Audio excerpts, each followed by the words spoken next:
Welcome to another episode of Den Excelsior. This is the live weekly podcast discussing the latest Marvel happenings across all media.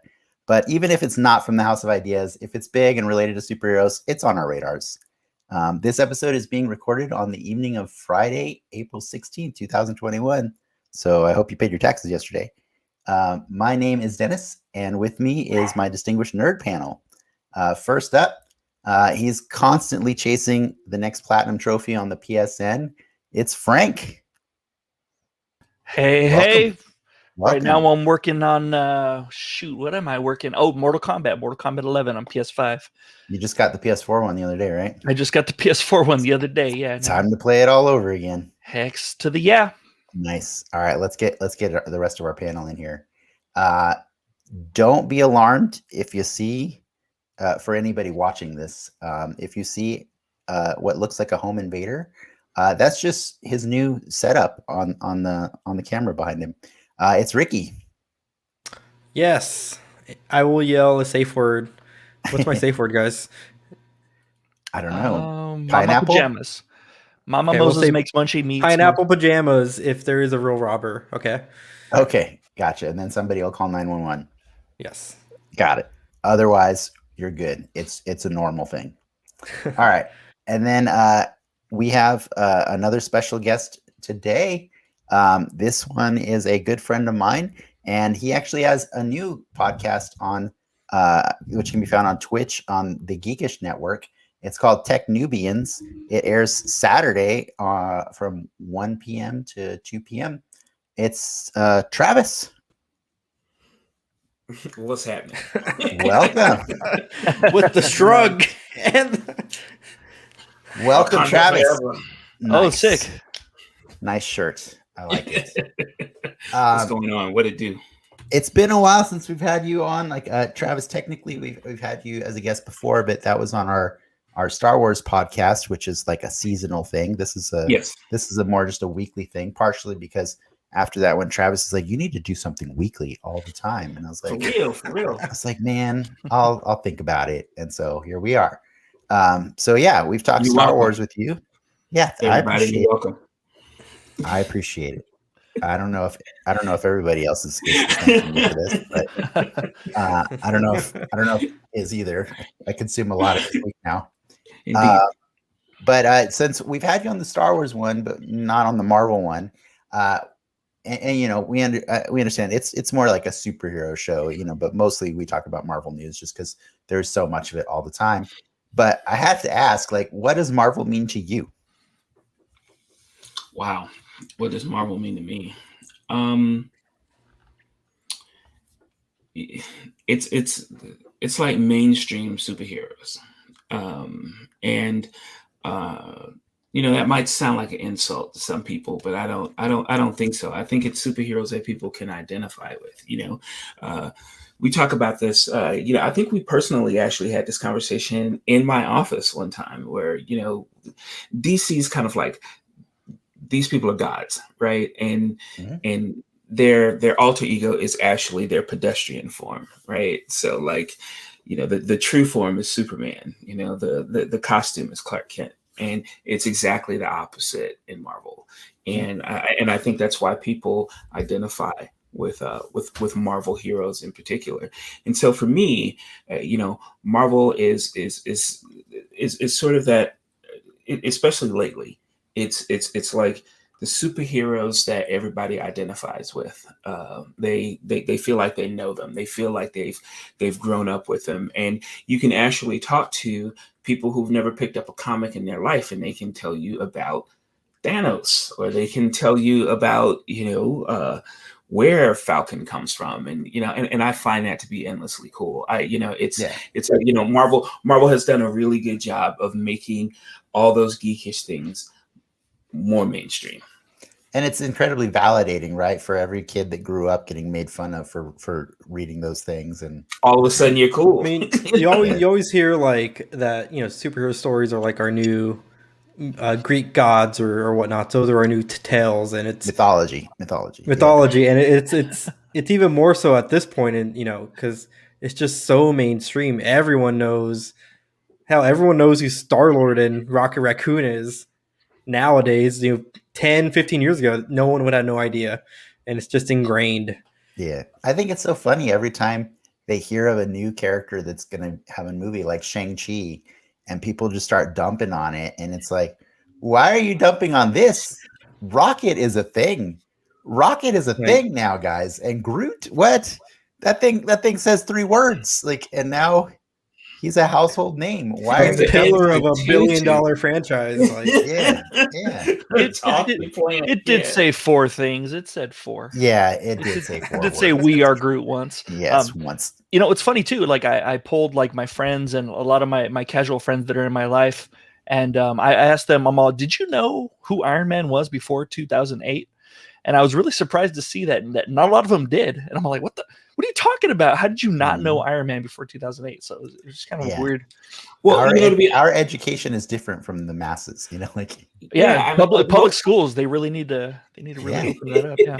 Most comic book, most people who aren't into comic books though don't really know that Iron Man was not like, he wasn't A league for a while, right? He was like strong like a B tier, right? And so, but I think that it's really the state of the world, right? Technology. And people realize how extensive technology can be.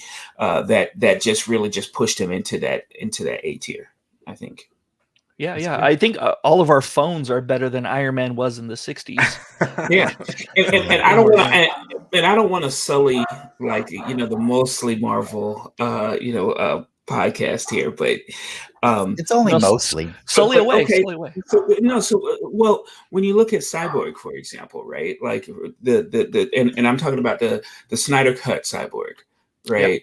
Where he really said, if computers were at your beck and call, how awesome would you be? Right. And so that occurred in the comics before Snyder Cut. Well, of course, but I'm saying like mainstream wise, right? Gotcha. Yeah. Right.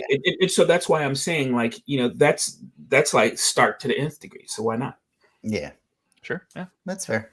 But I mean, to be fair, Stark in the comics goes way further with it than is comfortable. I think that was one of the reasons I was happy with the way Iron Man 3 played out, because extremist Iron Man is an alcoholic, right? But raging. But one thing they did was they used some of the things that were in the 60s Iron Man, like Jensen. Instead of Yen-Sin, they made it one word, Jensen, and then made him a guy that was trapped in the cave with them instead of an Asian guy that named Yen-Sin. Just little things like that, or take it from the Vietnam War to the Afghanistan War. Just made it more modern and made it more relatable. So I thought it was really good. It was really good the way they did that. Yes. And and that's not something that people. That's not easy to do. Right. Mm-hmm. Like, and like infinite props to Marvel and Feige for actually making that happen. Right. Like they've actually taken all this stuff that we used to like get in fights over, like fisticuffs in school. Right. Like, and made it cool. And that's huge. It's huge. Yeah. It is. Thank you for sharing that. I just like to establish a nice nerd baseline for the audience watching at home to see what they're in for this episode. And I just want to give people a nice outline of the fun show we got planned. Obviously we're all dying to talk about Falcon and the Winter Soldier episode 5. But before we dive into that, we've got some news that Ricky's prepared for us, and then some, and maybe some rumors as well to discuss. We also we'll have a brief chat on a nerd topic of our choosing, and stick around after, where we revisit our Multiverse Bingo cards to see how we're doing and raising money for the charities of our choice. As a reminder, this is also a chance for you to pick our brains with any marvelous trivia or points of confusion that you may have. We'll be checking the comments throughout the show. I think that's something we didn't have on the Star Wars one also, Travis. So nice. I hope you're clicked on the comment section so you can see that. And we'll also pop them up on the screen so that everybody can see those too. And for those of you that can't get enough of us, you can visit patreon.com/denxmedia immediately after this broadcast ends for our live post show, The Soapbox. It's basically us winding down after the 1.5 hours of us talking here and just kind of talking about everything we somehow failed to mention the first time around. It's fun stuff. It gets weird. Yes, it does get weird. Yes. And then look at that. We already got our first comment. I think that's Clark. Sometimes the comments come in a little late, but Clark was just saying, especially with keeping the Mark I suit, he's pretty happy that they've managed to work in the junky Iron Man suit into the movies, because junky Iron Man suit. It's pretty junky. It's okay. It's fine. That reminds me, actually, like I went for my free eye exam maybe a couple years ago when the first time I had benefits in a while, and my thanks Obama. Yeah, right. No, my optometrist said that I had a cut like right next to my cornea. It was like maybe like a few increments away from it, and any closer and it would have blinded me. And he's all, "Where did you get that?" And I'm all like, "Well, when I was a kid, I tried to build my own armor." And that was it. That's I just left it at that. He's all, "I sense there's a story there," and I'm like, "Yep." Wow. That's true, pretty much isn't it? That's it is true. No, I was dinging on metal, and that thing was getting piping hot, and I let go of it and hit it with the hammer for some stupid reason, and it went right in my eye. You should sue Marvel. I should. How dare they? I was a youngster. I was like only impressionable kid. I was only about 37, so I was like really young. Yeah, shoot your eye out. Yes. Ricky, you ready? You guys want to do this? Let's do it. All right.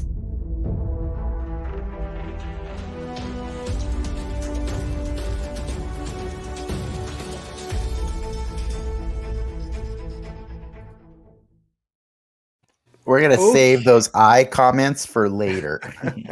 We're already getting the eye comments. Oh, man, Frank.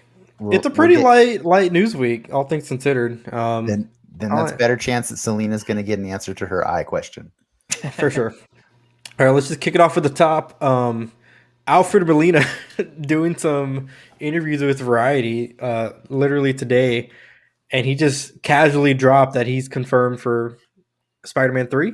Yeah, I think we've known. It was a rumor for a long time. Yeah. But I think it's cool. And I read some of that article, and I thought it was cool that he was very apprehensive just because of how much he's aged and how much his body is not the temple that it once was before. And he's like 60 something, right? Yeah, and he was also really concerned that like the de-aging, if they were going to use any of that on him, was going to look as janky as it did in the Irishman.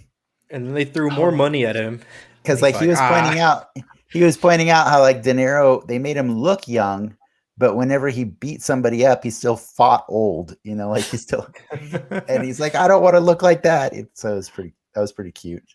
But no, I'm super excited for the idea that we're getting a continuation of Sam Raimi's universe. I would never throw that entire universe in a dumpster fire. There are things I love too much about it. There was like a pie in the sky rumor that came out this week that Sony is working on a Spider-Man 4 with Raimi. Once all this track is done. I heard about that a couple weeks ago. Well, no, I think it needs to be clarified that it would still be a spin-off of Doctor Strange's Multiverse of Madness. So Sony would make sure that it's tied into the MCU as loosely as or as tightly as they possibly can without getting in trouble. As tightly as they could wrap their fists around that money. Yeah. Yeah. Okay. So got it. What do you think of that, Travis? Because the eye rolls are fierce with you right now. I don't know. I'm going through a lot right now. Right. I'm just thinking. First of all, I wish people would just stop persecuting businesses for trying to make money. Right. Right. Yeah. You want people to come see your movie, right? So you do the things you need to do in order for people to come see your movie. That's number one. Number two, though, I don't know what this next Spider-Man movie is, right? It just seems like it's gumbo or something, right? Spider-Man's greatest hits. It's Spider-Man Spider-Man gumbo. Just throw everything at it, right? And I'm getting somewhat concerned. Jamie Foxx is in it. Then we've got Michael Keaton is back in it. What is he, Batman in this one too? I mean, I don't know, right? It's just a lot of. It's a lot. I'll lose my shit if he's Batman. Here's the thing. Here's the thing. Look at it this way. What if I had just given you the worst elevator pitch ever of Into the Spider-Verse and just told you every character that's in it without thoroughly explaining the plot? Would you think that was going to work? No. Exactly. So I think that's what we're getting. That's what we're getting right now is we're not getting our hands held of explaining just how this works. So on paper, it looks awful, right? It looks suspect, at least. In Feige, we trust, right? Like we haven't been led wrong. Not completely Feige. It's not. That's the problem. Right. We know. So that's number one. Number two, and I always say this. I always say there's the idea of something, and then there's the execution of something, right? Yep. And so what Dennis was describing is like, what is the idea of Into the Spider-Verse? And I'd be like, get that out of my face, right? And it's not. It is Into the Spider-Verse is it is the epitome of perfect execution. Right. Yes. Like I can't even imagine like how many minds they must have dodged to actually get that thing over the wire and out into the public. But it's a masterpiece. And to this day, I still think movie, like period, like I'm talking live action movie. It's the best Spider-Man movie. Thank you. Period. That is how I feel. Full stop. And I take so much crap because it's like, yeah, but it's animated. Who cares? Who cares? Spider-Man. It was the best Spider-Man movie. It's the one Spider-Man. Before I say this is not necessarily true, but I was about to say that made me like, a little tearful. But I think the first time I sort of welled up during a Spider-Man movie actually was when Aunt May was describing what a hero is to Peter, and I wasn't sure whether or not she knew he was Spider-Man or not, right? But she was still trying to raise that kid, right, and give him the proper tools, and I was just like, she knows what's up, and so but like that feeling that I had like during that moment in Spider-Man 2, I felt like that practically the entire time during Into the Spider-Verse. Yeah, I can safely say, and I'm not ashamed, that I've probably cried through every single Spider-Man movie, at least part of it. So we all cried for 3, but for the wrong reasons. I mean, we all cried when I actually Stacy died in Amazing 3. Spider-Man. I made a PowerPoint for why Spider-Man 3 is good, and maybe one day if we get 1,000 likes on our show, I will do the PowerPoint live, the presentation live. I'm on your side on that one, Frank. I still like that movie. I would like to be invited to that so I can heckle the entire time. Oh, please do, yeah. Oh, I'm so used to it by now. Like I used to get heckled for it all the time. It's okay. Let's let Ricky get some more news out here since we're doing news. That's right. We're doing one news item took us about 6 minutes there, so that's good. All right. So next bit of news, we got a new X-Men lineup for the comics. So this new X-Men series is following. It slips in. What was the last big X-Men arc? The Dark Phoenix saga. No. Oh, that's the Dome. The House and Powers of X. Yes. So coming out of that, I really enjoyed that comic too. I really wanted to. I have all the boxes for the toys behind me on my side. Yeah, I dig it. You see the little X right next to my head. I dig it. It's practically the only Marvel comic that I've been reading. Is that whole series? I like the fallout from it. I didn't like the execution of it, but I liked what it did to the universe. I like how it shook everything up, and I like a lot of the things that everything that came after it was amazing, but the execution was just like kind of lukewarm for me. You remember when you just didn't understand like what the heck was going on in an X-Men comic? Like you were like, what's going on? Like what's going on? We're in space. Like, what the hell? What are these creatures? Like, I don't understand. Aliens? What are they? Yeah. Exactly. So we got Cyclops, Marvel Girl, Rogue, Wolverine, Cinch, Sunfire, and Polaris. You should have clarified. That's Wolverine number 2. Yes, Wolverine number 2. AKA X-23. Mm-hmm. AKA Laura. Why is Jean Grey like stuck in the 70s though? Like, just to be clear, is that not still the same Jean from the 60s? Right, yeah, that's why they call her Marvel Girl, right? It is Marvel Girl, yeah. I think it is Marvel Girl. Like Bendis did a comic story a few years ago where they brought the X-Men from as teenagers forward in time, and then I think most of them went back. They returned them back to the exact moment, but I think Jean has stayed for a while. Like along with her wardrobe. Yeah, along right. With her wardrobe, yeah. I think technically her, time's not broken as long as they eventually send her back where she's supposed to go. And she probably still smokes cigarettes to lose weight. And Absolutely. But don't quote. I'm not sure because I haven't read the newest ones. House of X and Powers of X was the last X-Men story I read. Okay. But I enjoyed was Miss Marvel spun off of Marvel Girl, that name, or were they just two separate entities back in the day? I just think it's lazy. I don't know who the heck is Marvel. So that, there's so many Marvels. I'm like, come on now. Ms. Marvel spun off of Captain Marvel.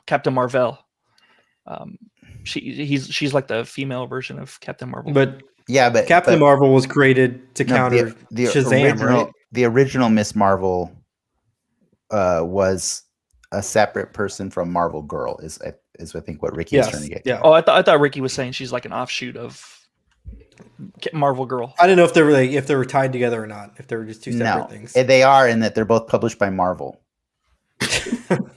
No, imagine that. Just like DC is Detective Comics. Mm-hmm. You use what you got.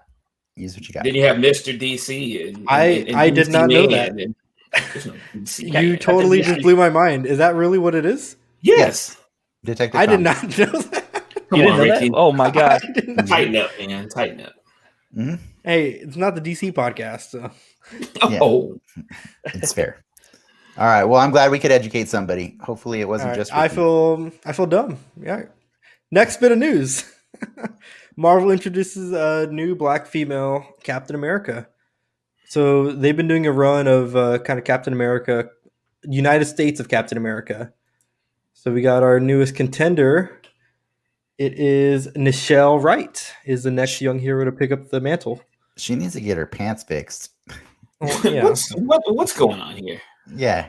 I do. I mean, wasn't like Captain America gay last month? There was a new one that was okay. So what's going on? It was a gay transient, right? Travis, do you remember when Superman died and like 4 Supermen took on the mantle of Superman? Yeah. It's kind of like that, but not with Captain America dying. Basically, it's basically a fan. What's it called? Cosplayers just trying to fight.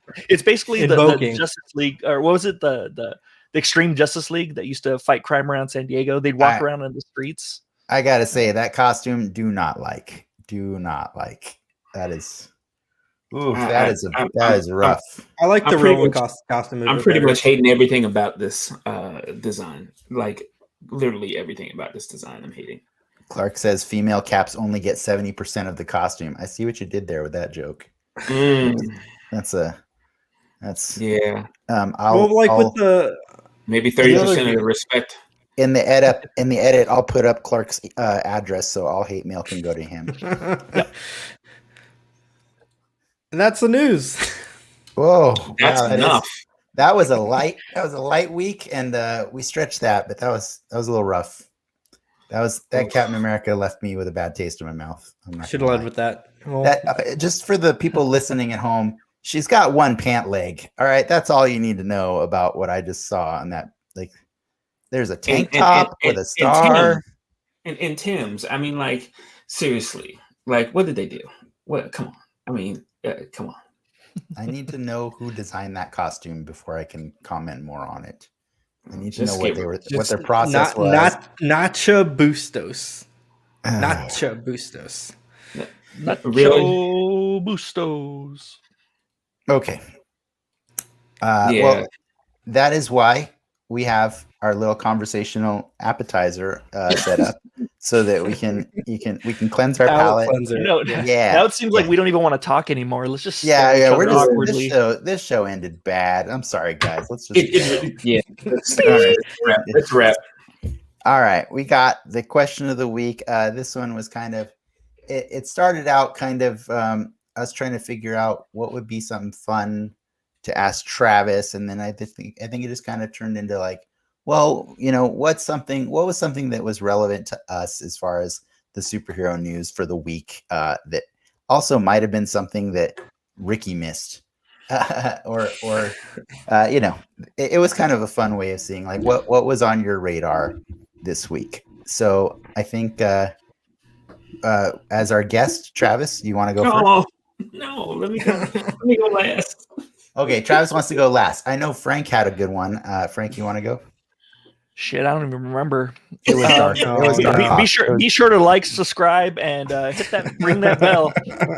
Smash that bell the way John Frank, Walker smashes Flag Smashers. Frank, earlier this week, wow, that's disturbing when you think about that statement. No.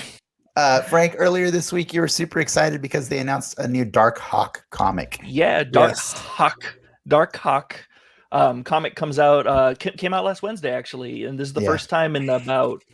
That's 30, your man. Yeah, exactly. 30 years. It's been 30 years since he's had a new comic, or since his first comic, and he's coming back. And I don't know what's going on with him. I got to go pick it up tomorrow, and I'm gonna read it. I'm gonna read the crap out of it. Give me the rundown with Dark Hawk. What's his power set? Dark Hawk is basically he's a mixture of a bunch of different things, but he has this thing called the Amcron crystal that converts him into a Power Ranger, basically. That's math. Yeah. Wait, the Amcron, is that different from the Amcron crystal that houses the Phoenix? I think it's the very same crystal. I think it's a shard of that crystal or something like that. I have to go back to it, but does it start with the letter M and then apostrophe? I think it is. Okay, that's the same crystal. The Amcron crystal. Okay. Yeah. So he turns into a Power Ranger basically, and he has like Wolverine claws, and he can fly like the Falcon, and he's basically an amalgamation of what makes a lot of Marvel comic characters unique. So like he's totally not unique. He looks like Peter Parker. He dates a redhead. There's very Marvel dates a redhead. Yeah, pretty much. Yeah. And he can. Yeah, that's about it. That he's so uninteresting when he came out that Spider-Man made cameos immediately. Daredevil, Captain America, Punisher, they all just started showing up in his comic. Like, hey, let me boost some ratings here, guy. Yeah, but that was your first comic, though, right? That was my first comic. Yeah, my first comic that my dad ever bought me. He's all like, "Hey, I like comics as a kid. You should like them too. Have Dark Hawk." And I'm all cool, gee. And then I was reading it, and I didn't know any better, so I was like, "Oh man, this is amazing." And then as I started like doing research, I'm like, "No, this is not as amazing as I was led to believe initially." Well, I'm glad you're excited about that. Yeah. Yep. You can when Falcon and the Winter Soldier ends, and then we're on that hiatus between Loki. You can just read issues of Dark Hawk to us every week. And yeah, that sounds good. I'll read it to Ricky. I'll send it to Ricky's private email. Yeah. Yes, please. All right, Ricky, what do you got for this week? The one little that was news that you didn't report on. I mean, there's a Fortnite collaboration with Detective Comics, DC Comics. So essentially there's a Batman run of 6 issues where each issue comes with a code for a skin for the game. And I had kind of this weird dilemma of like, how the hell I got to find a comic book store to, pick up these issues. Mm-hmm. Well, it comes to find out, if you were to subscribe to DC's, I think it's DC Infinite, their Marvel Unlimited clone, you get the codes for these skins and you get the subscription. So that's what I did. So I've been kind of like perusing through their catalog, and I haven't read anything yet, but it's just like, that opened that window for me to read some more comics. Cool. which I wouldn't have done otherwise, without these skins. So I know people dunk on Fortnite a lot, but it's in a weird way, it kind of made me read comics. Here's a recommendation I have for you, and it's not a specific reading list or anything. It's that figure out how much it cost, and then just remember that each comic cost about almost $5. So as long as you read that many comics, then you're good for the year. It's pretty easy. I think it's like $8 a month. It's fairly cheap. Okay, so. then read 1.5 comics a month, and you're good to go. That's pretty good. Yeah, the Marvel one I pay for. I do the bonus one that gets me like a free Marvel Legend, you get the toy. And then I get invited to weird parties, which nowadays are just stupid online, like YouTube parties. Like it's just the run of the mill Eyes Wide Shut parties, not the right. Diehards. Yeah, but I figure that one. It's like, okay, as long as I read like, I think like 20 comics a year, I'm good. And something like and that's an easy bar, right? Like if anything you read past that, it's just more value you're getting out of it. But like that's how freaking expensive comic books are in real life. So I highly recommend digital for both. It's just it's great, or for any platform. Yeah. All right. Well, since Travis wants to go last, I will share my news, which ties into the show we'll be just talking about in a little bit. I follow Kevin Smith sometimes more than others. Like I think he definitely inspired me to go, do a podcast where I get to just talk about the things I love, which is probably why I ended up doing that Mandalorian one and then this, just because I like the enthusiasm of he just shows up every week. I mean, he gets significantly more high than I'm comfortable with ever doing on this thing, but he just eventually we'll get there. He just talks about the things he loves, and it's really adorable. And so this week he had a special guest, and he was really psyched because he had the guest that created the Winter Soldier in the comics. He had Ed Brubaker, and he was really excited to talk all about, because they're geeking out over this show every week, just like we are. And he's like, yes, I got Ed Brubaker on. Let's talk. And he's like, how excited were you about this episode, man? And Ed Brubaker's like, I haven't watched the show at all. And he's like, what? And so to not completely just ram that in, he first let him go and tell the story of how he created, the Winter Soldier and how that was actually something he's always wanted to do, because when he was a kid, he was reading the old Captain America comics, and then he loved Bucky as a character. And then one day Bucky just wasn't in the comic anymore. And apparently he actually never died in the original comics. Stan Lee decided that Cap didn't need a sidekick, and then they just stopped including him in the stories. So they retroactively wrote a death for him later.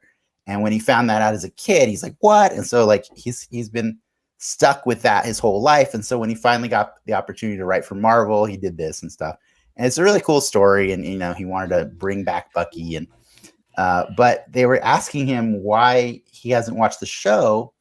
And it turns out, and I know this goes back to what Travis was saying, is I wish we would stop hating on corporations for doing what they need to do to get the product out there. But the reality is he was pretty excited, when he found out, because he wasn't involved in the process of Captain America and the Winter Soldier. Just for fun, they did bring him in to do a cameo. He's one of the doctors and working on the Winter Soldier and stuff, but they weren't really paying him for creator rights or anything like that, so it only got to the point where I think after a while, of Marvel making all this money off of this character and the stories that he wrote, I guess he said that what they offered him as a check was the equivalent of 2 weeks' salary.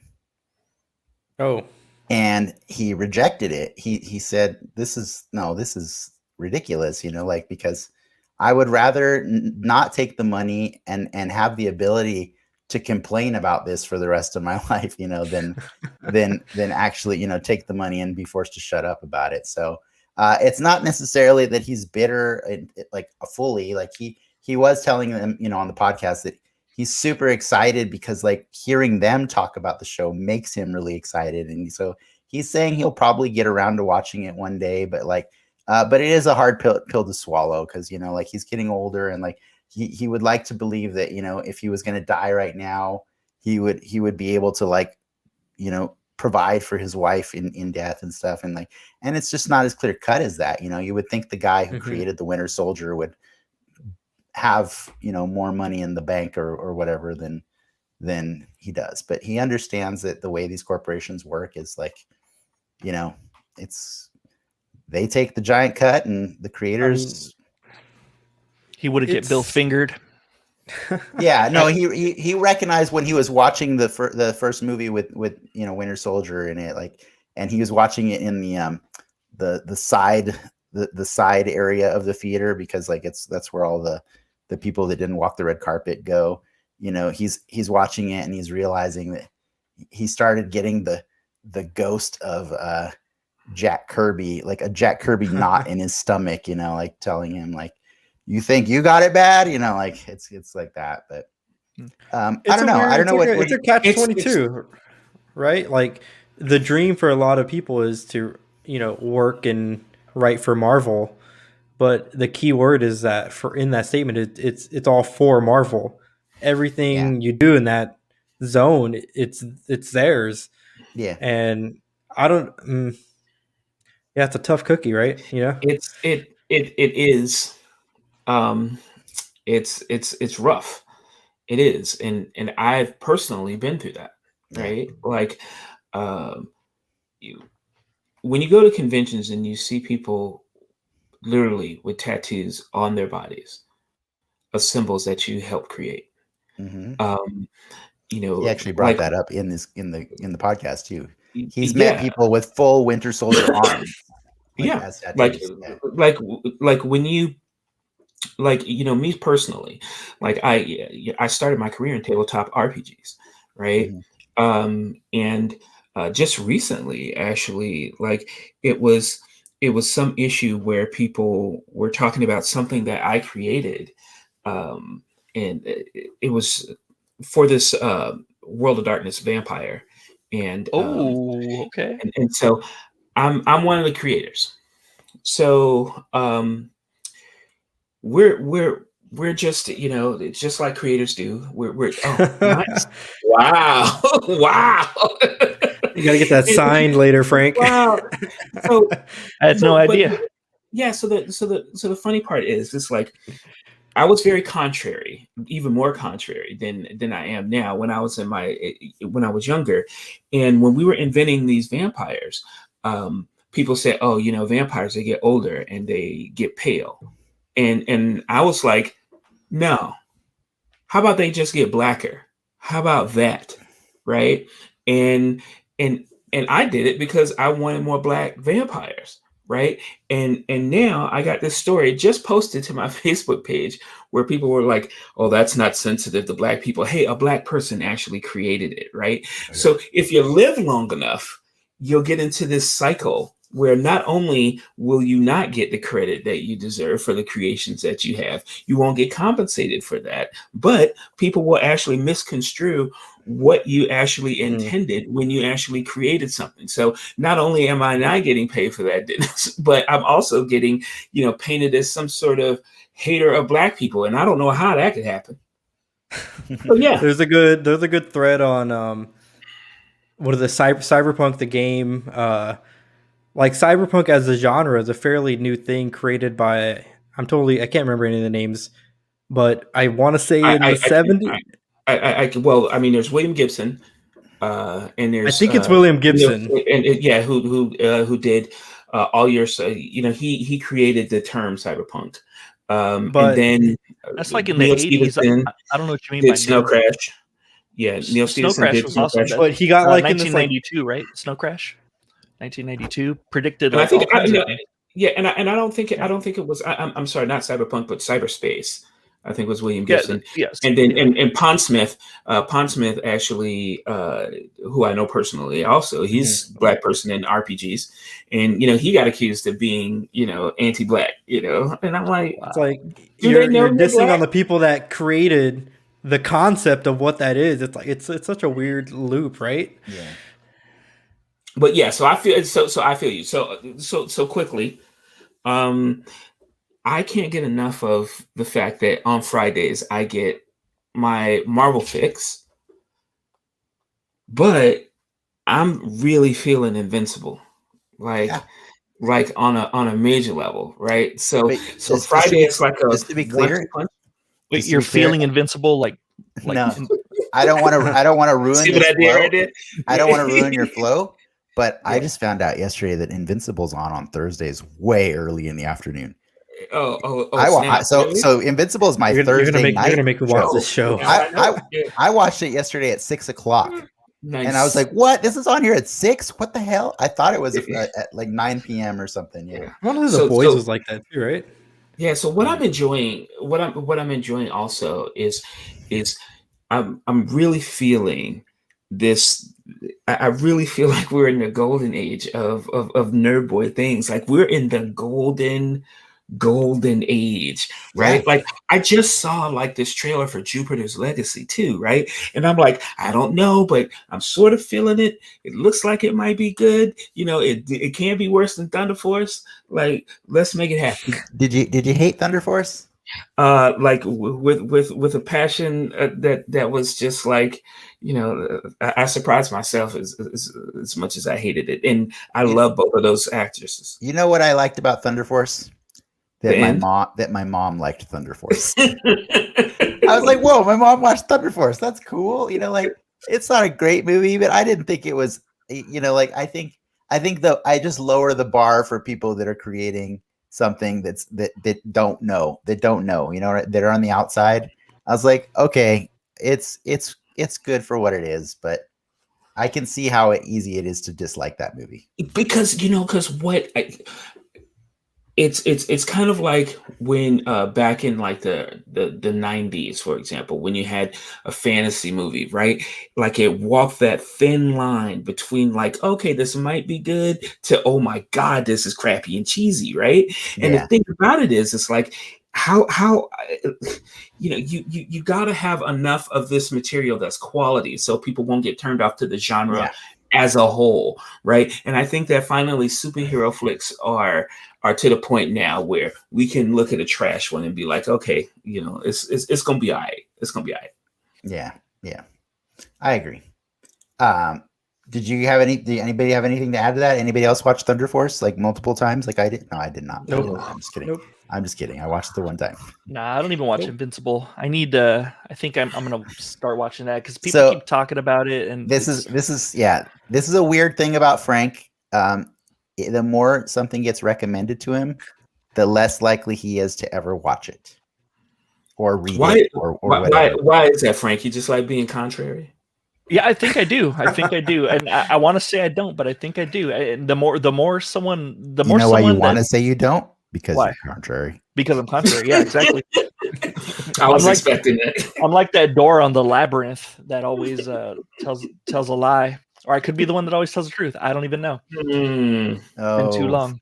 You're so deep in the ruse. Sea Cow Soda has this to say. This is an in joke, but I think it's there for Frank. Watch it, Frank. Don't be Mason. It's true. It's true. Yeah. That's how much Sea Cow Soda loves it. She had to he's the one that turned me on to ICP. Like I like them. I think they're funny. I think it's interesting because when I was in a band, I really wanted to harness the power of ICP. Like, how do they get such a loyal following? So I downloaded all 18 gigs of probably their discography. Dressing up like clowns. Yeah, maybe that's it. Maybe it's as simple as that. Yeah, I was trying to analyze them to figure it out. I just, for the life of me, I could not figure it out. I just realized who ICP was. It's like Batman. How Batman realized that people need a symbol. You know, and then once they had that, white people need a symbol too, Frank. So Captain Contrary. Yeah. All right, I feel. Captain All Contrary. Right. I think if we talked long enough about not, I think it's Falcon time for that. Time. Do it, Richard.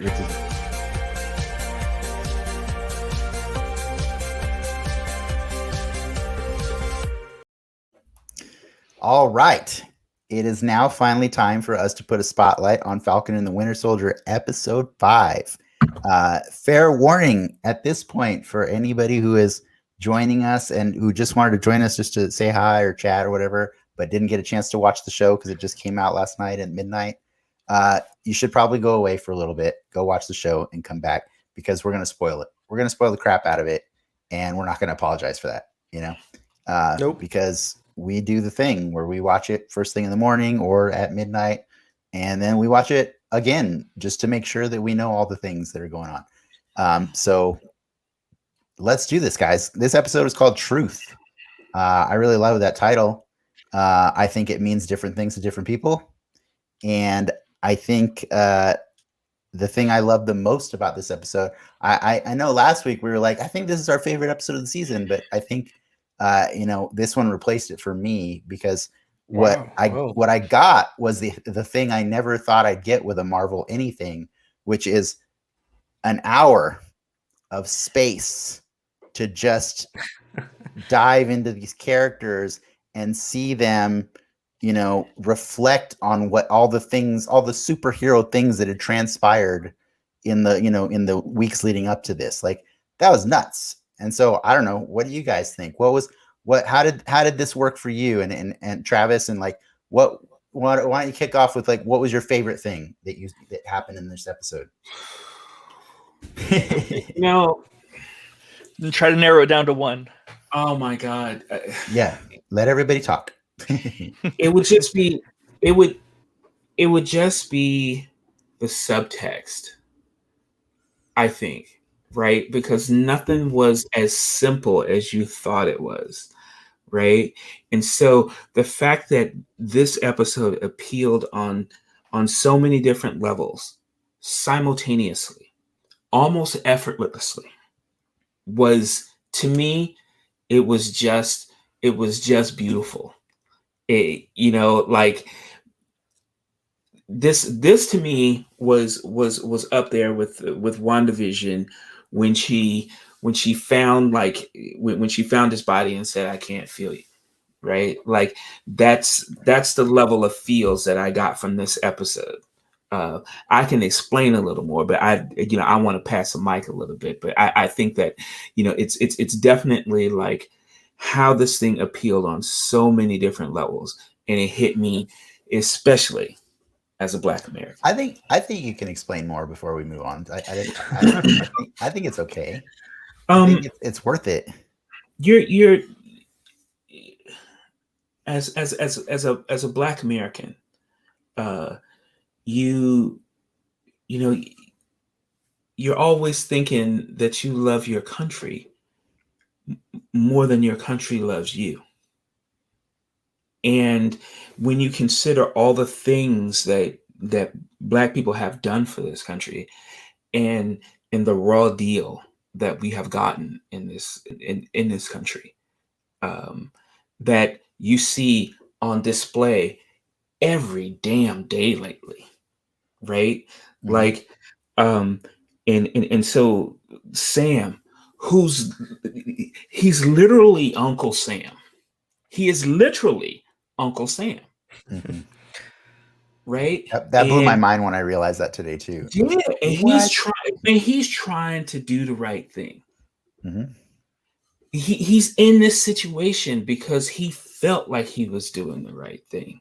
Mm-hmm. And then he's got the new Captain America definitely doing the wrong thing. He's got the first Captain America telling him, screw all these white people. You see what I'm saying? And, it is so much going on with Falcon right now. And he's just trying to figure out where is his place in all of this, right? Like, where does his loyalties lie? Like, who is he really trying to satisfy? And to see him like work that out, in this episode was just, to me, it was so powerful. Like, it was one of the first times when, after I watched the show, I straight up watched it like immediately again. And I'm still not over it. Yeah. I could watch this one many times. It was nice to see Sam be Sam.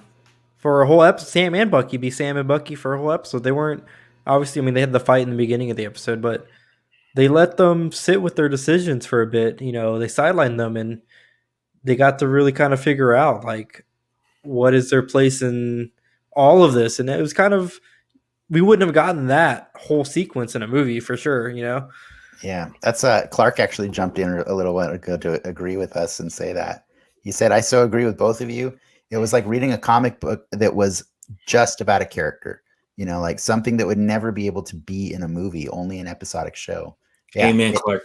Yeah, it made it feel like this could only happen there, and that was good, you know. They do that, and then when I was watching the episode, like it started off with that fight. They're chasing him down to the warehouse, and they're doing a lot of parallel scenes with Winter Soldier, or the scenes leading up to that, or the scenes at the end of Winter Soldier, or whatever. And there's a lot of parallels, and I'm all like, okay, cool. This is beautiful looking garbage, MCU garbage.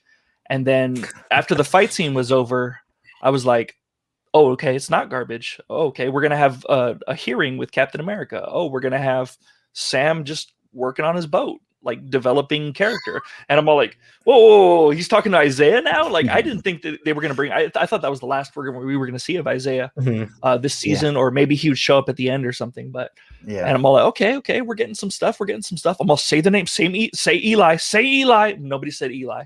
Guess what, Frank? They actually did in the subtitles. No, shut up. Oh my God! And in the credits, he is official. That's fantastic. He is officially Eli. I didn't catch it. That's why I messaged you guys earlier today and said, guys, watch it with the subtitles because it's a game changer. But even still, hold on. I wasn't finishing. Sorry. I had to. Okay, so we got Eli, whatever. Okay, so they mentioned the subtitles. Fantastic. We had a scene that would have never taken place in a Marvel movie because why? They would have made like a dick joke or something. Like right after Star-Lord would have came in and like grabbed his dick and be like, "Ha, I'm so funny." Like it would have been totally undercut. But this movie, you were allowed, or this show, you were allowed to feel the betrayal, feel Isaiah's hurt of not getting to be with his girl as she was dying. You know, he never even really knew. Like he just had the letters that was given to him by a benevolent nurse. And on top of that, we also got a little resolution for Zemo. Like Zemo, who's been like chewing scenery all season long, got a decent resolution and the promise of more.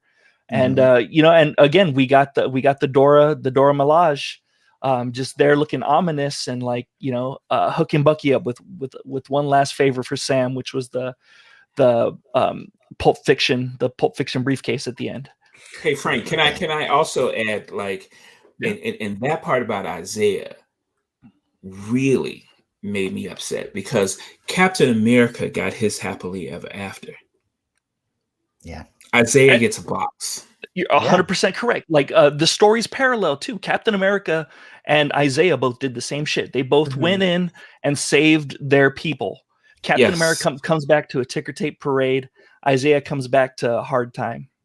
Sucks. And if you don't think that Black people watch this and went, yeah, man, exactly. Well, I mean, honestly, but honestly, like the whole episode itself.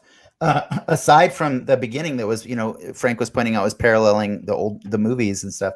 The rest of the episode that takes place after, you know, they all go home, it was really fun because it was this amazing juxtaposition where the show kept jumping back and forth between John Walker and Sam.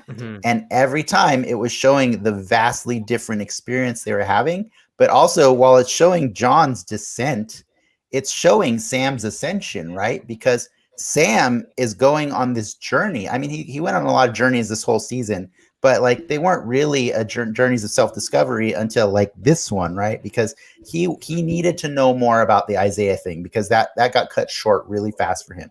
So he had to go and learn Isaiah's story. And then he's like, you know what?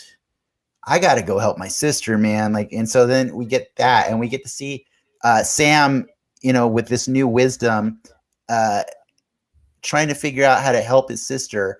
And then he remembers that he's this amazing leader of the community.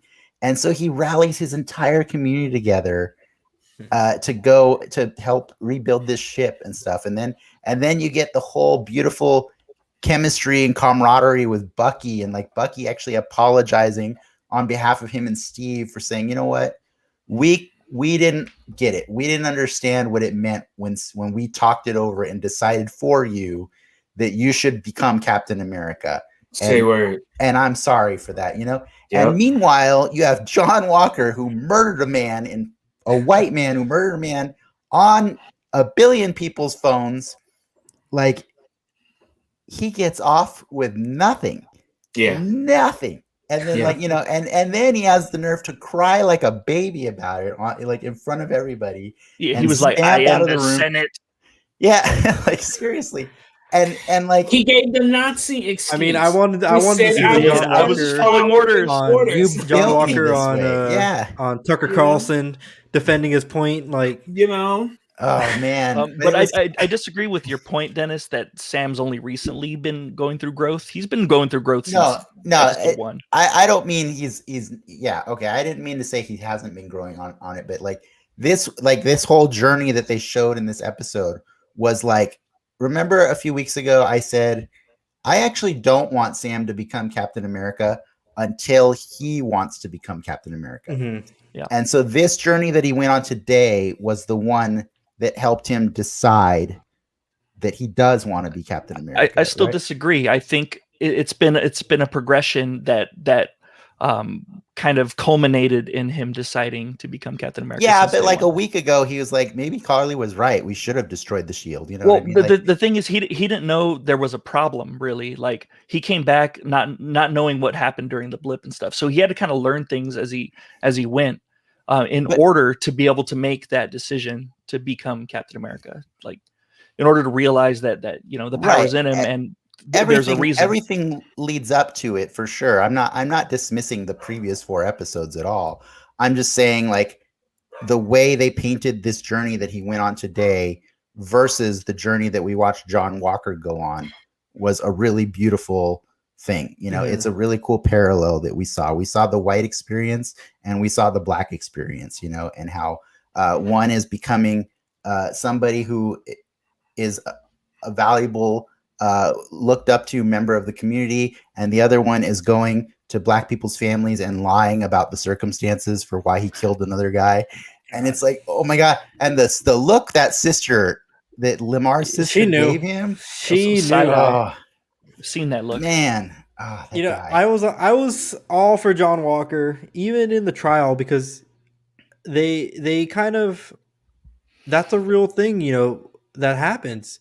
People put their lives for this country and then make these mistakes that they were trained to do, and they just get thrown away. And it's, you know, that's a different topic on its own. But John's, that's a very valid point. It's a very valid point. I think that, but Captain America is an idea, as much as he is a person, and it is impossible to live up to that sort of pressure. To put that on a normal person is just, you know, you can't. It's ridiculous too. And if someone is just even just a little bit off, they're not going to make it, man, because because Captain America is just, like I said, he's just this ideal that almost no one can actually attain, and it has taken him like 100 years to get there, right? And that's what people sort of discount. And I think that this episode in particular was Sam saying, I'm going to be this Captain America. I'm not going to be Steve, okay, but I will be, you know, Sam, Uncle Sam, Captain America. One thing that I thought they were going to do, but they didn't do, was they were like, hey, look, you can't be Captain America, but you could be U.S. agent. Well, they basically did. They kind of did. Well, it seemed like DeFontaine got to him. So I do want to talk more about that, but really quick, Selena did have a question that I just want to throw out to all of you guys. Would John Walker have killed the guy if he didn't take the serum, though? He couldn't. That dude would wipe the floor with it. Well, that's true. Fair. That guy was a super soldier, and he wasn't. Yes, physically, no, he wouldn't have, but he could have. Sorry, he does have a gun, and that has proved to work. So he could have shot the guy in the head. He would have tried, I think. Yeah, he would have tried. Succeed, not necessarily. But that's it would have given Sam and Bucky enough time to get there and diffuse the situation. Yeah, but I do want to talk more about what Frank just brought up, which was Contessa Valentina Allegra de Fontaine. Yeah. So here's the thing that I have a lot of fun with this show. I was mentioning before that we started recording that we have our Multiverse Bingo, and we have a lot of things that we like, just hopes that like randomly Marvel things that'll show up in this show. And one of the ones that we had on our bingo cards was Madam Hydra and or Viper, and shot in the dark. And it was not a shot in the dark. It's not a shot in the dark because Hydra is always a threat. It's just always a threat, and it doesn't go away. It's the whole point is cut off one head, two more come back in its place. And so I know they're not saying she's Madam Hydra yet, but just to be clear, she in the comics, she was a character that was part of Agents of S.H.I.E.L.D. for a long time. She was a love interest of Nick Fury for a long time, who also flirted with Captain America, made things awkward with Sharon Carter because of that. And what eventually she ends up, you find out that she's actually a plant for this group called Leviathan, who, she ends up actually leaving S.H.I.E.L.D. and joining Hydra just so she could take over by becoming Madam Hydra. It's all convoluted comic stuff.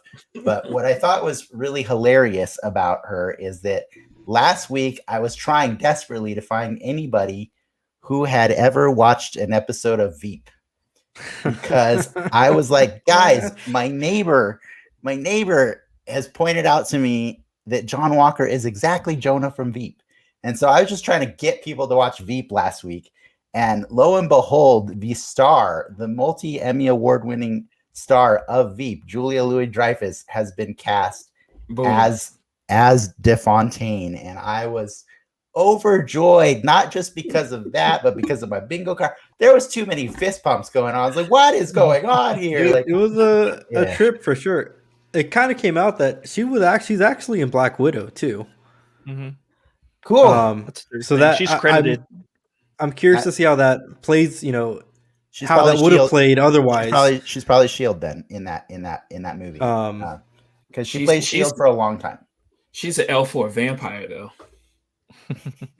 Because she's looked 30 for like 50 years. It's like, wow. She's like Paul Rudd, like Keanu, like Angela Bassett. Angela Bassett. Angela Bassett was an age. Yeah, you put her in anything and I'll watch it. I'm so happy. For real. So clarify for me: is Madam Hydra and Viper is Viper Madam Hydra Madam Hydra is a title. A title, and Viper held the title.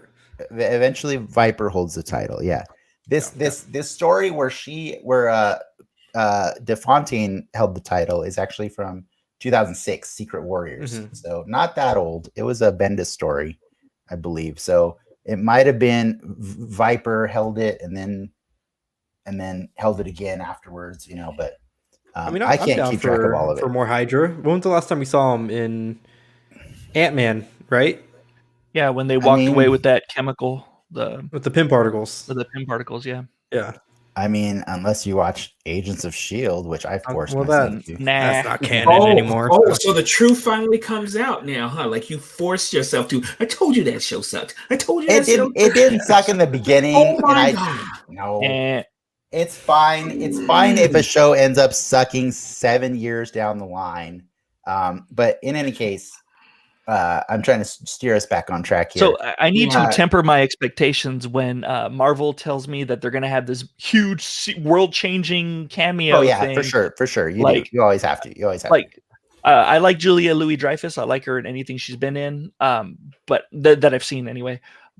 But like that wasn't the level of cameo that I thought we were going to get in this. They make it seem like it's always going to be. It was exactly the level of cameo because I've already tempered my expectations after Paul Bettany trolled us and said that he got to act opposite. I'll agree with Frank though. They were teasing like an A-tier Marvel character. Yeah, they were teasing Jesus, the rebirth. See, that's just your ignorance, Ricky. Madam Hydra is an A-tier Marvel character. So that's just you not reading the comics. Madam Hydra runs Hydra. But I was thinking it was going to be that's why she gave him a blank card. Like, what up? Yeah. Which is don't call me, I'll call you. Yes. Nice. I was thinking it was going to be like Mephisto or something. No, I know you're thinking Mephisto. I'm surprised that's the first time you've said it. We're an hour into the show, and that's the first drop of that word. That's pretty impressive. Oh, I've been saying it all day today, though. Like I've been watching horror movies and being like, "Is that Mephisto? Oh my god!"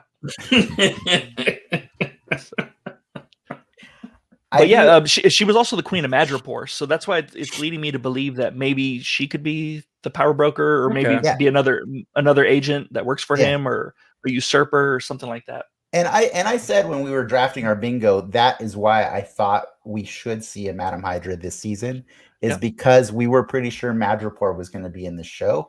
Yep. And like that's why I took one of the spaces. Yeah, exactly. They're kind of like peanut butter and jelly, the two of them. So yeah, that's so it wasn't a reach, Ricky. It was optimism is what it was. So but yeah, the reach is me picking Dragon under Madripoor. That's the real reach. That's a reach. That's a reach right there. We ain't getting the Dragon until Shang Tsung, or not Shang Tsung. Shang Tsung? Oh shit! I've been playing too much Mortal Kombat this week. I've been playing Mortal Kombat because I'm hyped for the movie. That movie comes out next week. Yes, next Friday is gonna be crazy. Let's not change gears. I apologize. I meant to say Shang-Chi. NetherRealm needs to tell me where I could send money to get John Walker as a playable character. He already has a fatality. He does have a fatality. Yeah, he needs 2 and a brutality though. Yeah. All right. Anyways, yeah, that was a brutality. What Ricky, what you want to share a highlight from you? I think I touched on it. I really like that trial scene. That was pretty good acting on Wyatt Russell's part. I think in his you see him showing restraint while he's listening to the charges against him, and they're stripping away his benefits and all that. And then he kind of just loses it at that one point. And I dug it. That was a really good scene. Yeah. Because that sends him down on that path. Yeah. You know, I like how that scene versus everything that I said with Sam shows you so clearly which one is actually worthy of being Captain America. You know what I mean? Like can you imagine Steve Rogers acting that way in the freaking courtroom? Well, even he's like, he's not taking accountability for his actions in that scene either. No, he's not. He's not willing to. And even when he goes to apologize to the parents, he's like, I got the guy that killed your son. I'm like, no, you didn't. Like, you absolutely did not. Sam and Bucky even told you, no, that he did not do that. That guy, I mean, okay, I've seen a lot of people on the internet, like, trying to, I've seen people, drawing parallels between, hey, what's up with Marvel trying to make us sympathetic to Wanda for invading everybody's minds and enslaving them, but then they cast John Walker as this villain. I'm like, okay, one, I don't think Wanda was made to be a sympathetic character at the end of that. You can feel bad for her while still feeling that she is potentially bad. Like, she's a bad person who will pay for those crimes eventually. You know what I mean? They don't, just because it didn't end with her in handcuffs doesn't mean that the US government and whoever else isn't trying to figure out what the hell they can do to Wanda. Because Wanda is currently the biggest threat. She's the biggest threat in the MCU right now. Exactly. So they just better stay away from her is what they should do. Yeah. So I didn't come away from that episode feeling sorry for Wanda when that show ended. I felt like, woo, this is going to lead to some bad stuff. Now, the argument being made for John Walker is he actually killed a terrorist. I'm like, okay, how you want to define terrorism is up to you. It's always usually the victor that's declaring the other people terrorists, right?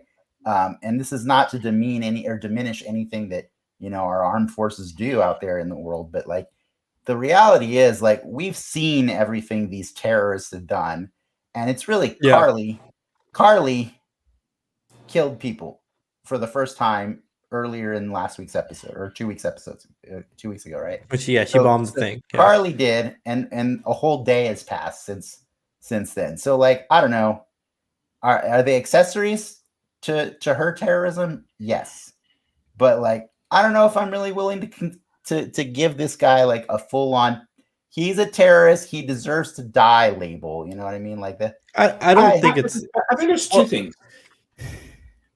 It's okay in a combat situation. Mm-hmm. Okay, people die.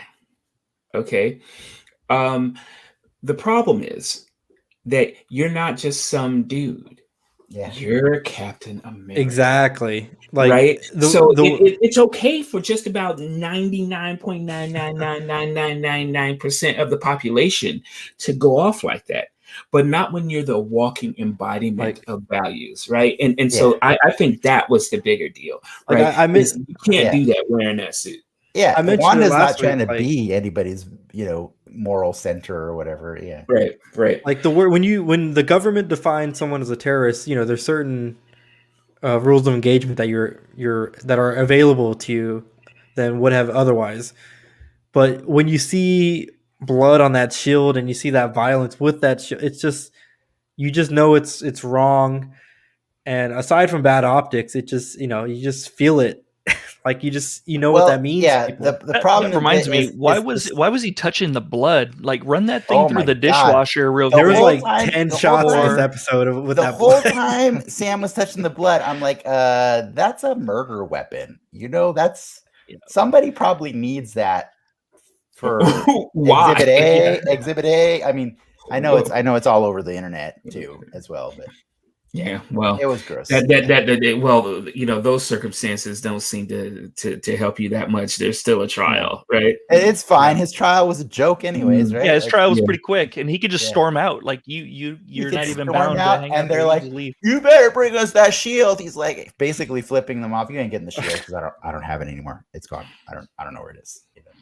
And they must have ripped the hell out of that arm, right? Because they heal pretty fast, but he was going around with his arm in a sling. That was such a cool moment. Yeah. By the way, Ricky, it's treason then. I don't know. No, just the way you said it. I'm just pointing out what they say in Revenge of the Sith. Oh, when they go to confront Palpatine, he's so it's treason then. Like when he flips on them, when he realizes that they're not coming at him, like they're not his little sidekicks. Yeah. Yep. Ricky, I thought you had a question because like we were talking about the shield just a second ago. Like Valentina Allegra DeFontaine. Yeah, Valentina. Color Val, but Val, the legal gray area surrounding the shield. Yeah, and I had an answer for that immediately, and I just wanted to make sure you understood because you seem to not know why there would be a legal gray area. You know that shield's made of vibranium, right? Yeah. Do you think the Wakandans gave America that vibranium? Or was it on loan? Yeah. I mean. No, they didn't seem like they were going. No. I mean, okay, I'll counter with this. In Black Panther, why would the British Museum have that vibranium as well? I think you don't know how the British Museum works at all, do you?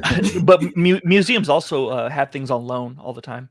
It's they mentioned they did not loan them. That's fair, but the British Museum specifically is notorious for keeping things that other nations want back. And like the U.S. government is not. Have you ever wondered why like King Tut is at a British museum and not an Egyptian museum? I get all that whole. Yeah. No, but my point is that's an easy assumption is that and that's why one of the Dora Milaje was ready to take that shield back because that's their property. You know what I mean? Like they have claim to it because vibranium's not supposed to be outside of Wakanda, and in fact, the museum curator in Black Panther didn't know that contained vibranium. That's that piece that So I think that's the difference. I mean, granted, we haven't seen in the MCU the effects of Wakanda becoming or going public. We haven't seen that trickle down yet. Yeah, So I think that was I kind think of a you've seen promise.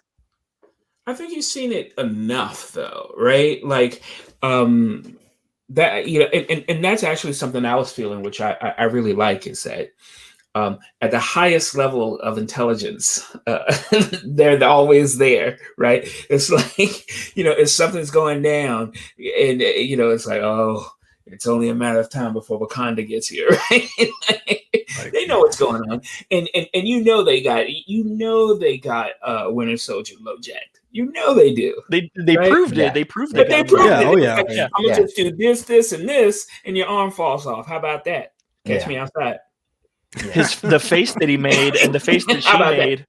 It's kind of like when you punch your buddy across the face on accident when you guys are roughhousing and you whack him one and like it rings his bell and you're like, oh, and he's all like, oh, and like it's you meant that, huh? Yeah, I meant that. Whoopsies.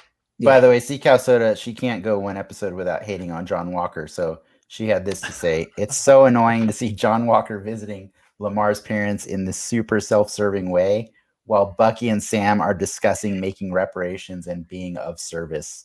Yeah, I think that was 100% the point of that scene. It is a. I can't really describe how some actors do this, but to become instantly punchable. Like the face, you know what I'm saying? Like, yeah, like it is so the face, and I don't know whether or not it's something they're doing, because I looked up this actor, I forgot his name. Wyatt Russell. Yeah, well, he's Kurt and Goldie's son. Yeah, so he's cool. You know what I'm saying? But when the moment you lay eyes on him, you go, God, I want to punch his face, right? And I'm like, him bravo, so much because his dad is Ego, so I mean, yeah, there you go. True, yeah, there you go. I love this character so much in this season because of everything you just said. You just can't and that is the single reason I want you guys to watch Veep, because the character Jonah, I want to believe this guy's just based on Jonah. He even sounds like him. You gotta just at least watch that trailer I shared with you guys. It's so good. It's like the stuff he says is borderline like really true, but you don't want to really accept it. So you're just like, shut up, dude. and that's why you hate him, because not from you. I don't want to hear this from you. That's basically he's mostly right, and that's the problem. Yeah, it's true.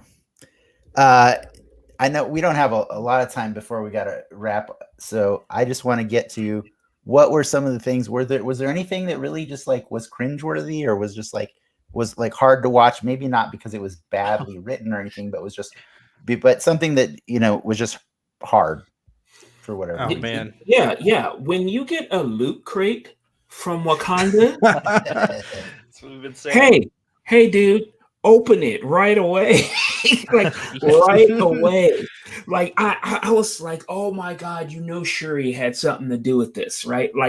Please, for all that is holy, open the loot crate. And you just know. You knew as soon as that damn thing appeared that it was gonna haunt. I'm down for Wakanda, like the new Tony Stark tech hub, right?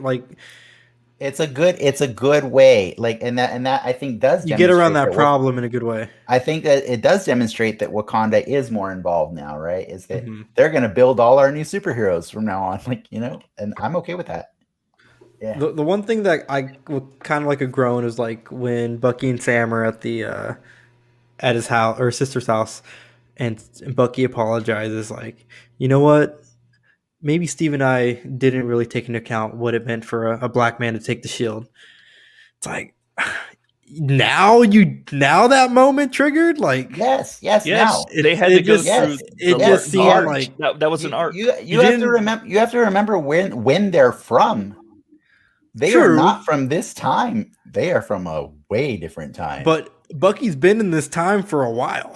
Ricky, no, he hasn't. He was blipped for 5 years. He got blipped.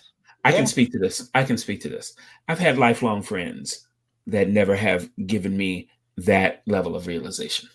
For reals, man. I was very impressed with Bucky. I appreciate it. I appreciate it for sure. So that's the difference. I mean, yes, and the way you're reacting is the way we react. Like, really, like right now. Yes. Okay. Yes.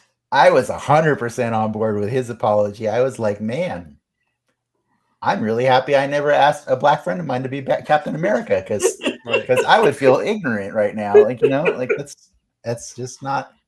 Yeah, I think it felt weird after him going through the Isaiah scene with Sam in the first time around. It's like, no, because he had his own reason for bringing Sam to Isaiah. He wasn't thinking of Sam's reasons, for wanting to know more. It was part of the Zemo plot, right? Yeah. And that's why Sam went back, because Bucky didn't that whole scene didn't let Sam get all the answers that he had questions to, right? He just didn't understand it. Yeah. And Bucky also had to have the experience with the police officers and he had to see that kind of firsthand to kind of grow. That was his moment. Yeah. That wasn't his moment, but that was like a part of the culmination. Yeah. This is 100% fair, Selena. It doesn't matter what era they're from.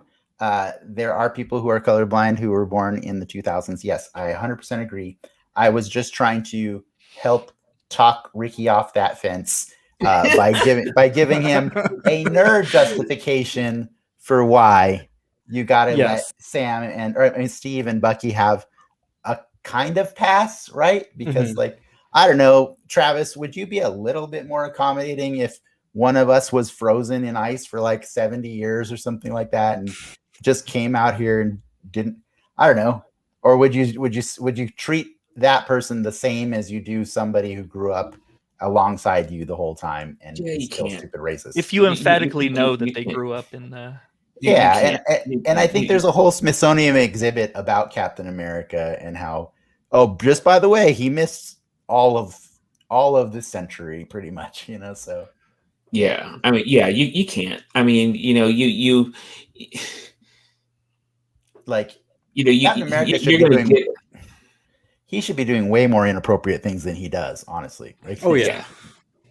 Like littering, like leaving his litter at the beach. Yes, he should. He probably does. You were talking about cringeworthy moments of the show. This is the part that kind of made me cringe a little bit. It was kind of cool, but it still made me cringe. Do you remember way back when Gina Carano was fired for saying inflammatory things and whatnot and not apologizing? And she's all like, she meets with Ben Shapiro and she's all like, well, I'm gonna make a sci-fi movie of my own with Ben Shapiro. It's gonna be really cool. Like 3 months ago. Yeah, okay. So, I'm just making sure that's fresh. So then, so Walker sits there in the post-credit scene. And he's like, "Well, I'm gonna make a shield of my own. I'm gonna put metals in it." Home Depot commercial at the end. He's just looking at his new shield like it's Turkish delight, and I'm all like, "What the hell?" Lindsay wanted to point out that like the way he was like soldering like his metals to that is kind of the way like a lot of Blue Lives Matter people like to do that kind of thing. And welding, America. Soldering is. Oh, like, you're right. Welding. Thank you. Sorry. That's what I'm saying. Like, if this was real life, John Walker would have a sponsorship by some gun company. He'd be on Fox. He'd be up for a congressional seat. Yeah, he'd be on Ben Shapiro's show talking about how he's going to be the next, the real Captain America or something. Can we like spend like 1 or 2 minutes though, just giving Zemo like some appreciation though? Yes. I was just gonna say, I thought most of the cringeworthy moments in the episode were actually intentional, so I was totally cool with them. Like, so I didn't really like putting them as lows. But for me, what I put as my 2 low points, honestly, were that I think that was the last scene we're going to get with Isaiah, and at least this season. And the same goes for Zemo. And that made me a little sad because I'm pretty sure we're done with Zemo for the season. But at the same time, I did fist pump because, like, yes, he made it through the season unscathed. Give me Thunderbolts. Give me Thunderbolts. Yeah, that's where I know. So I like he's going to the raft, and who's the guy in charge of the raft? Freaking Thunderbolt Ross. And I'm all like, that's it. It's signed, sealed, delivered. It's done. Like, let me tell you, like when the Dora arrived, and Zemo's like, I'm not fighting these women. Are you crazy? So the person, he just goes, lady. Because he knows. He is. He knows. I love Sam and I love Bucky on the show, and it's their show. But oh my god, they needed to get Zemo off the show because he chews scenery, like Frank was saying. Like he eats it up. I love it. I want a whole series of Zemo. I do. I think you're gonna get something. They set that up on a T. I don't want a Thunderbolts movie. I want a Thunderbolts show. I want a Thunderbolts show.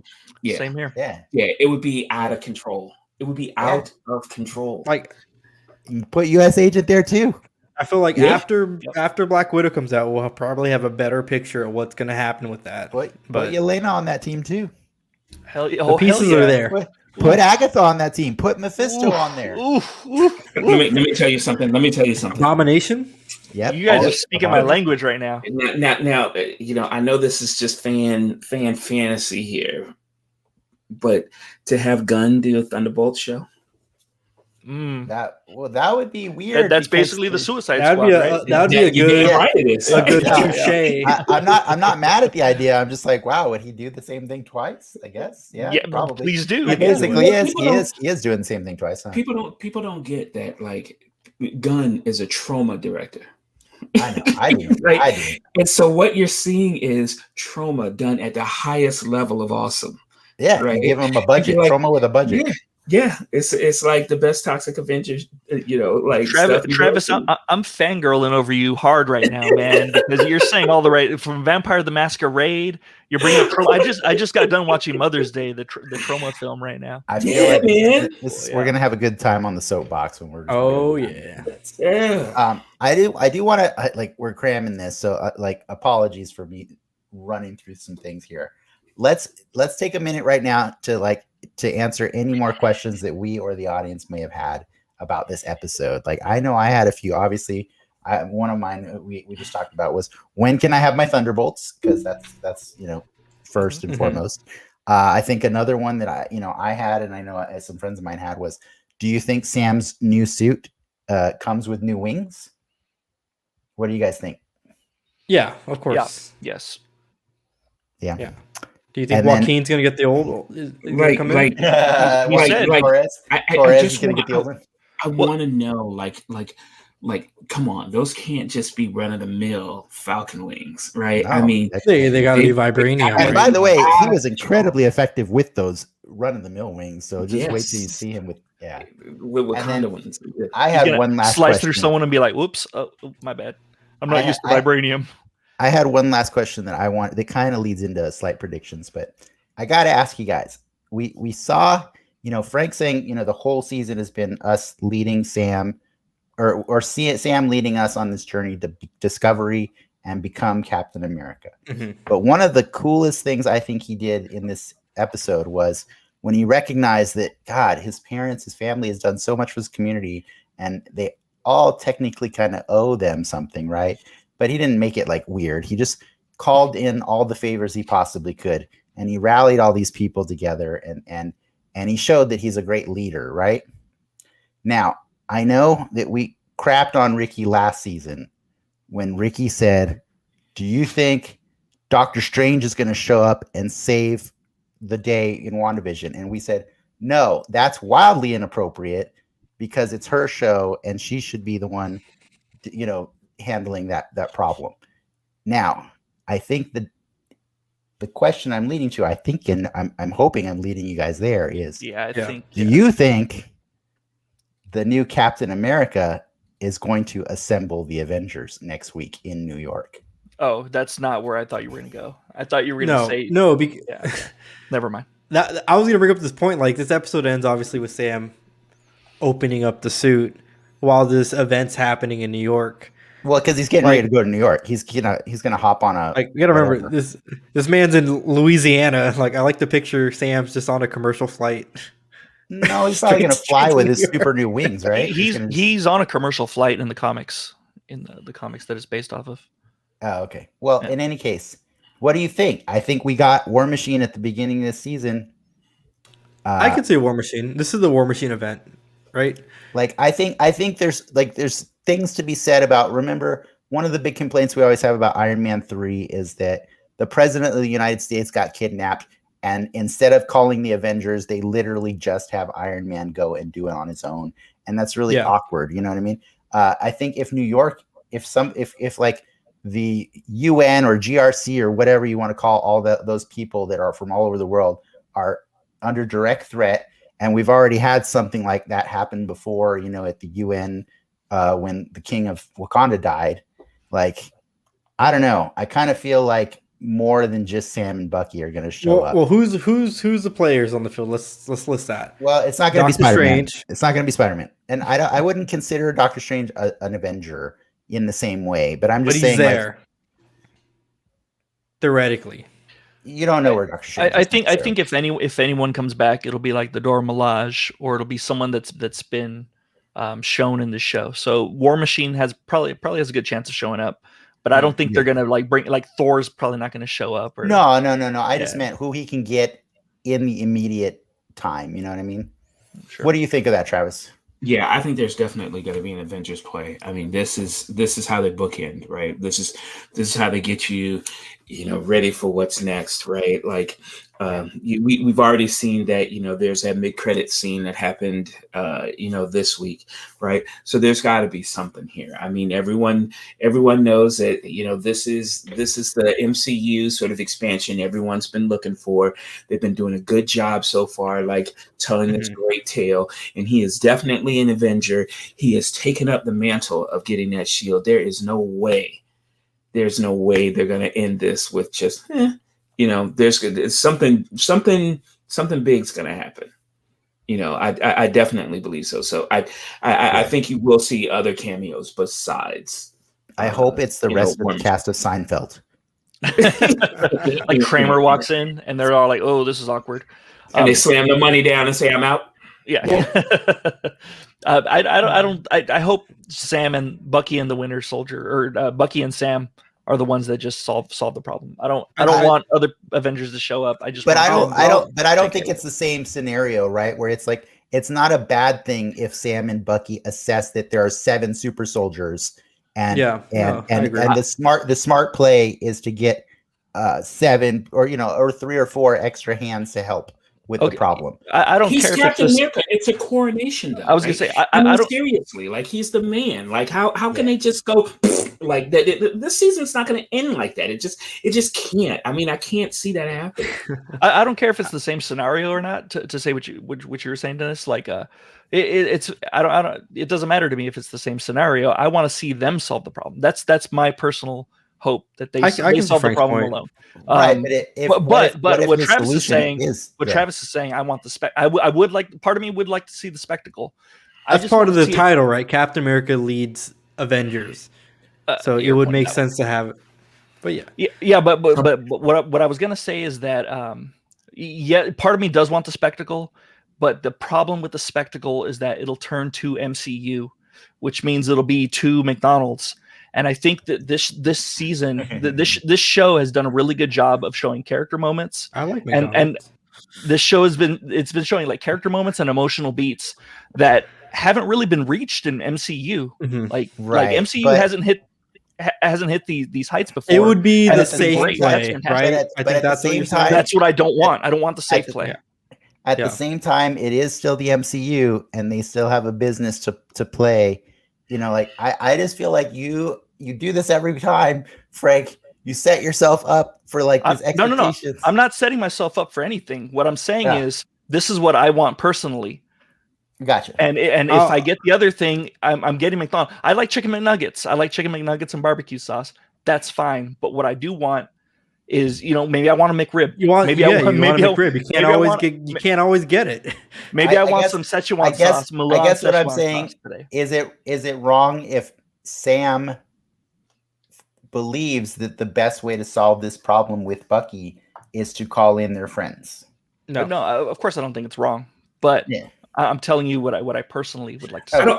I don't think that the Avengers are going to save the day in that way. No. That's not what I'm saying. I'm saying this is all a big play to change the mantle in some way, shape, or form. So at the end of the day, I want to see Falcon Avengers acknowledging the new king.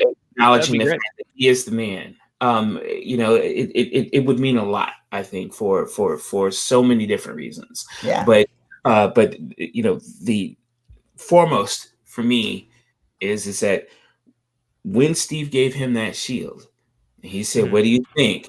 And he says, "I think it belongs to someone else." And Steve said, "No, it doesn't. It doesn't. It's your shield." Mm-hmm. And at the end of that, I need the most heroic of heroic shots of him in that shield. I need that in my life because it's going to be my wallpaper for my computer. You're gonna get that. You're gonna get it next week. It's gonna be amazing. But also, it doesn't have to be in combat too that the Avengers show up. Like if they do show up, That's fair. They can handle the Flag Smashers, and then at the end, as the climax is going, or as the resolution's occurring, he goes to Avengers Tower or wherever, and they're all like, "Hey, what's up, Captain America?" And like everyone talks to him, and like Captain Marvel's there, or whatever. I'm just also fine with them acknowledging that it's one super soldier versus 7. So like, it's not a horrible thing to bring in War Machine and some extra backup. You know what I mean? Like it's not a bad idea. On to the Steve point, this episode kind of confirmed basically that Bucky knew Steve's plan at the end of Endgame.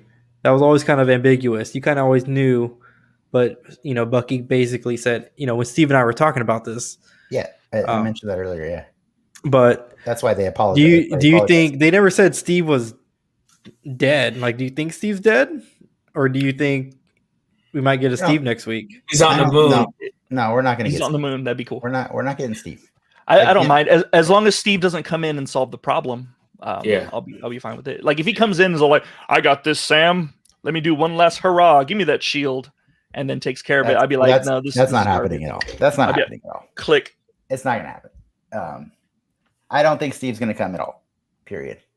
I think that would be like Doctor Strange fixing the problem. He's all, "I got this, little lady." Yeah. Little lady. I can do this all day. Yeah.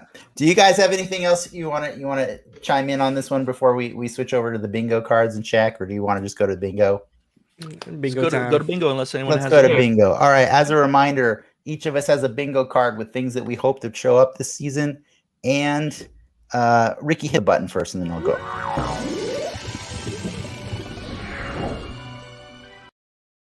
We all had our fun little wish list that we drafted, and we came up with different things that we hoped would show up. And to make it more incentivized, we each pledged for our own charity $10 for each correct square that we got. So I chose the United Cerebral Palsy. You can see down there at ucp.org if you're interested in ever contributing to them as well. My new one for the week, I was so happy, was Viper / Madam Hydra. We got a Madam Hydra. Got it. She's there. I'm just happy. I still don't have a chance in hell of winning, just so you know. I'm not gonna win. I reached for the moon, and it's okay. It's all right. It's a lot of squares to fill, man. All right. Like, obviously, if we rearrange them in a certain order, it would have been a no-brainer. It would have been super easy to get them. But here's Frank's. He's got his charity. You want to read that down there? Yep, American Foundation for Suicide Prevention. I got bit by the bug when I saw that big billboard in the Snyder Cut, and I was all like, that's an important thing to do. Oh, you got Madam Hydra too. And I did get Madam Hydra. Yep. Cool. Because I figured, like once I saw Madripoor, I'm all like, okay, I'm going to take things that have to do with Madripoor. That's why I grabbed stupid Dragon under Madripoor.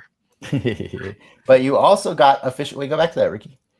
You got another one confirmed officially, even though you didn't know it was confirmed. It is in the credits. I checked. It is Eli Bradley is in the show, and I want to just give you, just so you know, the crazy thing. Do you know what the actor's name is who plays Eli?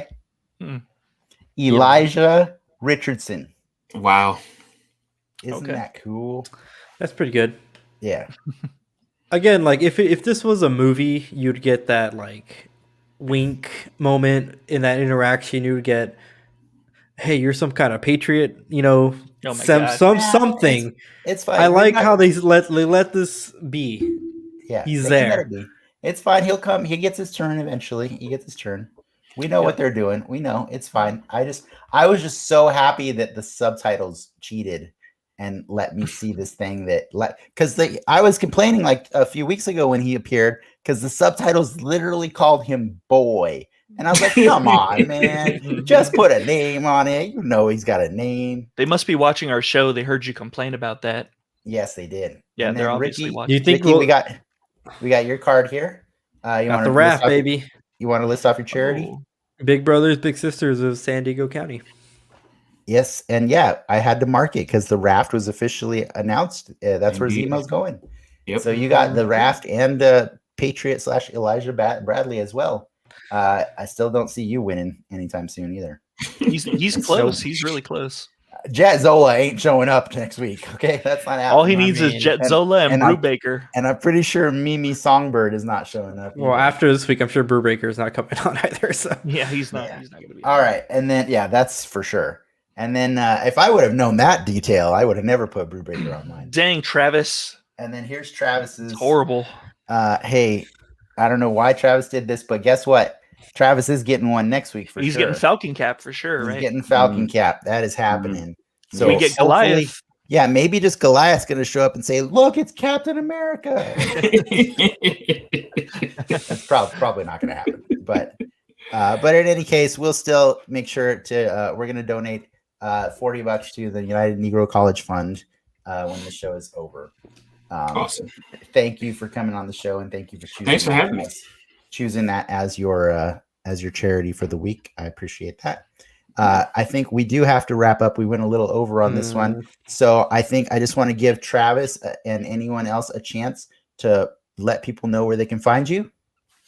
Well, I do my weekly podcast on the Geekish Network. The name of my podcast is Tech Nubians. And we're just essentially demystifying game development. A lot of people think it's magic. It's not magic. It's just a lot of hard work. So come by, check us out on the Geekish Network on Twitch. Awesome. And then Frank, Ricky, you got anything going on you want to share?